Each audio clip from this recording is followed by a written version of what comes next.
আপনাদের কিসের কিসের কষ্ট আছে? আমাদের সব কিছু কষ্ট, পানি, কারেন্ট নাই, পানির অভাব বেশি, বিশেষ করে। আর খানা টানার দিক দিয়ে কোনো ফসল ভালো করা হচ্ছে না, খুব কষ্টতে আছে আমাদের। ওষুধ ওষুধ অসুখ বিসুখ হলে হেঁটে যেতে হয়, যখন গাড়ি রাস্তায় পড়ে তখন গাড়ি দিয়ে যায় আর কি। আপনাদের এখন জীবিকার মূল উৎসটা কি, মানে কি করে আপনারা মানে আপনাদের জীবিকা নির্বাহ করেন? এরকম কষ্ট মষ্ট করে ধানের চাষ কিছুটা করে, এরকম এই কষ্টের এই বসবাস করে আর কি।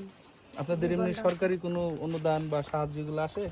অনুদান সাহায্য দিলেও তো যে ছোটখাটো মানে দায়িত্ব দেয়, ওখানে মাঝখানে রাস্তার মধ্যে খায়, জনগণদেরকে কি দেয়? কিছু দেয় নাই।